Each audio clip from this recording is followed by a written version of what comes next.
اعوذ بالله من الشیطان الرجیم. بسم الله الرحمن الرحیم. الحمد لله رب العالمین والصلاة والسلام علی رسول الله و اهل بیته الطاهرین و صحبه المنتجبین. رب اشرح لی صدری و یسر لی امری واحلل عقدة من لسانی یفقهوا قولی. بحث ما در توحید بود و در درس قبلی گذشته ما با توحید در ذات الهی، توحید در صفات و توحیدی در خالقیت آشنا شدیم.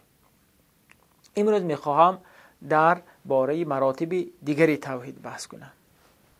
یکی دیگر از مرتبه های توحید این توحیدی در ربوبیت است. به این معنا که مسلمان و مؤمن واقعی موحد کسی است که اولا در سابق گفتیم باید معتقد باشد که خداوند در ذات یگانه است، یکتاست. خداوند در صفاتش چی؟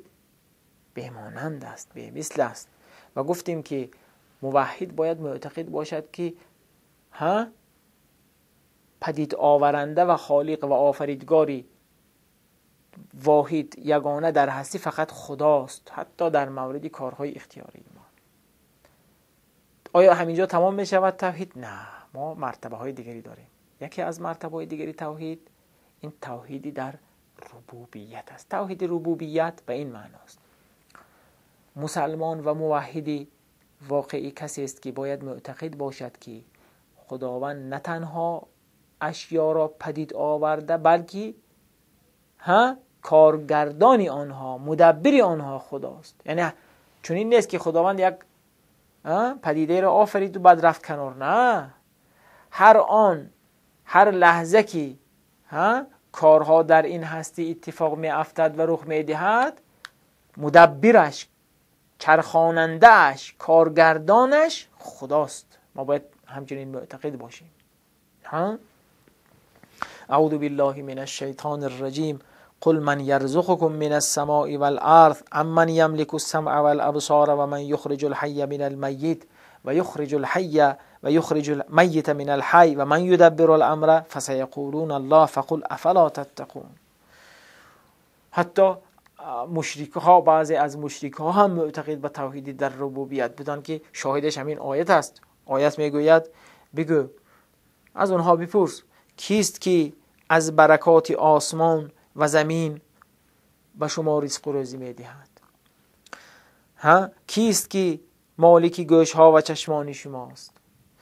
کیست که زنده را از مرده و مرده را از زنده بیرون میکند؟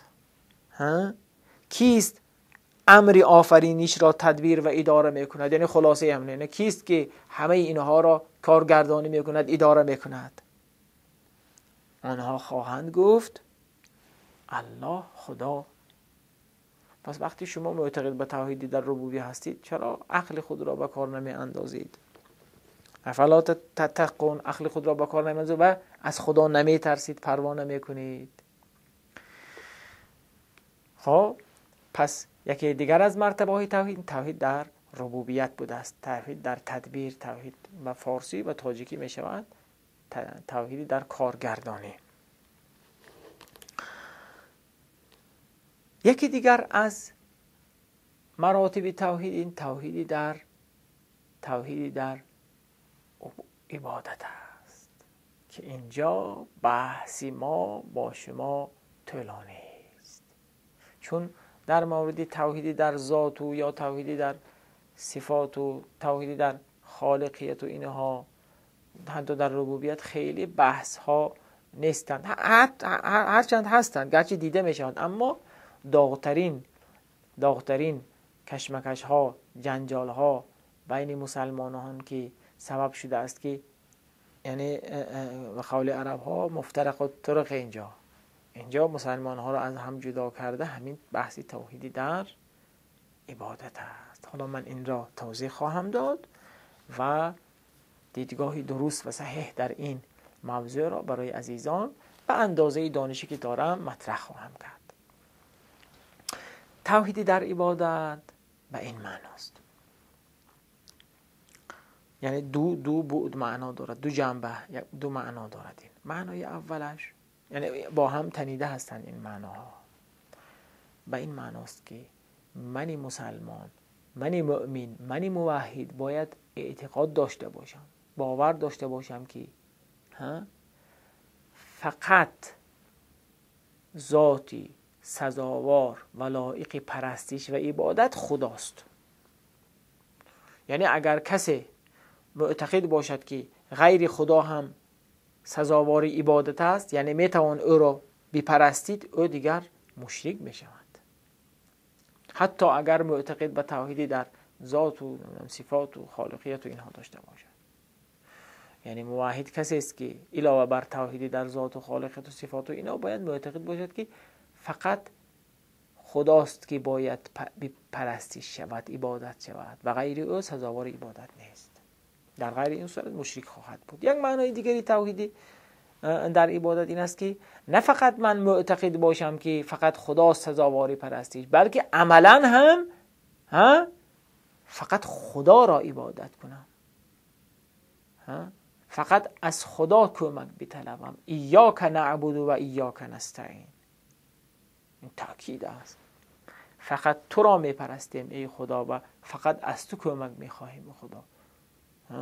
این آیتی سوره فاتحه اصاره و خلاصه توحیدی در عبادت را برای ما داده است، بیان کرده است. خب پس فهمیدیم که توحیدی در عبادت چی بوده است. اما جنجال چرا اتفاق افتاده است در اینجا؟ چون میدانید که در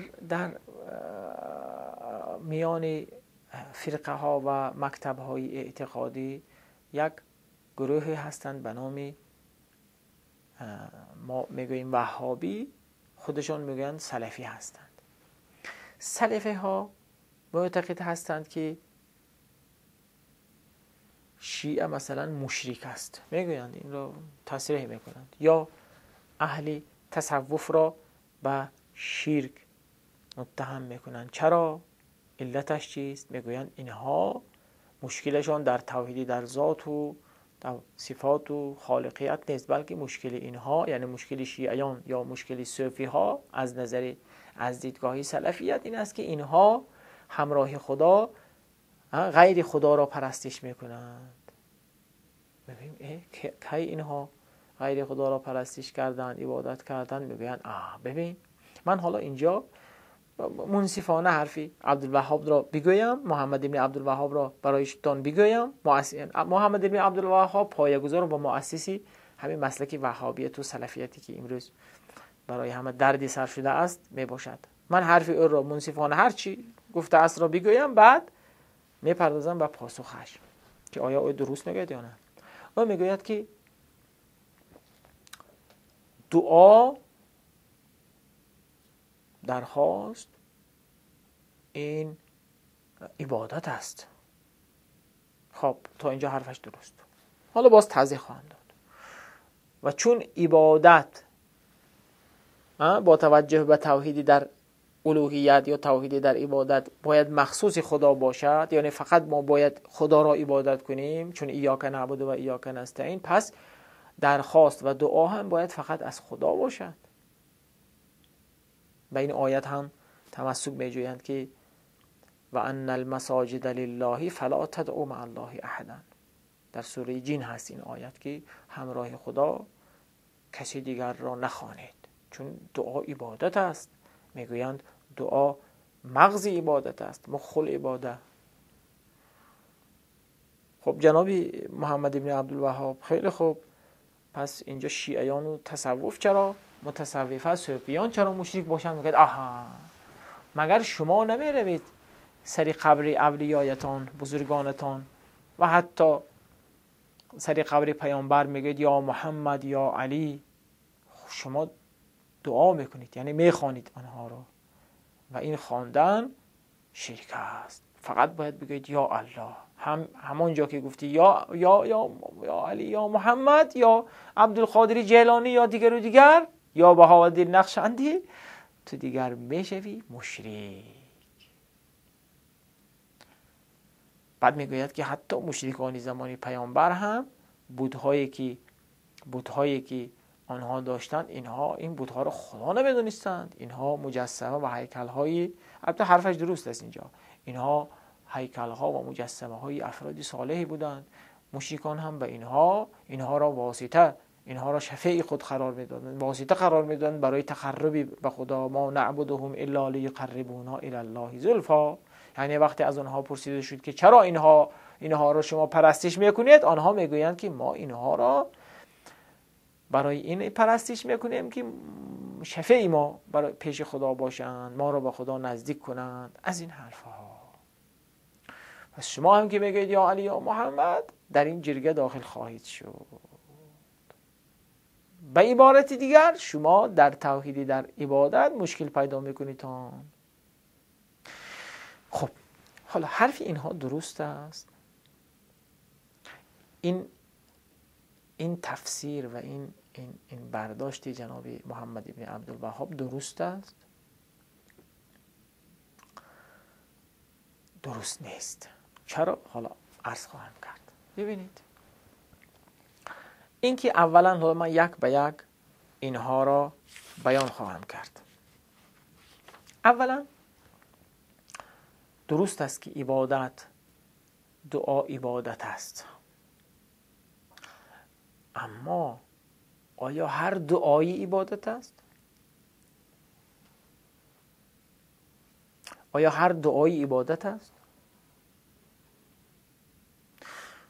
دعا در لغت به معنای درخواست است، درست، اما در اصطلاح قرآنی دعا همه، یعنی کاربرد، جاهایی که دعا به کار برده شده است همه جا به معنای دعا عبادت نیست.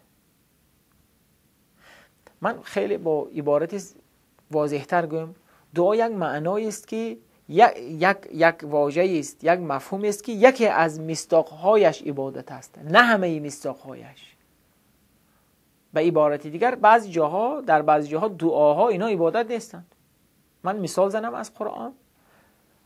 مثلا در سوره نوح آیت 5 و 6 ما داریم که حضرت نوح از دعوت مردم به واژه‌ای به مفهوم دعا تعبیر کرده اند. میگویند قال رب انی دعوت قومی لیلا و نهارا فلم یزدهم دعایی الا فرارا. حضرت نوح میفرمایند من خدایا پروردگارا، من این مردم را، قومم را شب و روز به سوی تو، به سوی خدا دعوت کردم، اما فلم یزدهم دعایی، اما دعوت های من جز گریز و فرار بر اینها نیفزود. یعنی هر اندازه که دعوت میکردم اینها از دین دورتر میشدن، از تو دورتر میشدن. خب اینجا دعا به معنای عبادت است. ببینید از دعوت و مفهوم دعا اینجا تعبیر میکند خداوند. فلم یزدهم دعایی الا فرارا. پس هر دعایی عبادت نبوده است. نگویید که اینجا ببینید مشترکی، دعا یک مشترکی لفظی است. در بعضی موارد به معنای عبادت است، همون فلا تدعوا مع الله احدا، اما در بعضی موارد نه، به معنای عبادت نیست.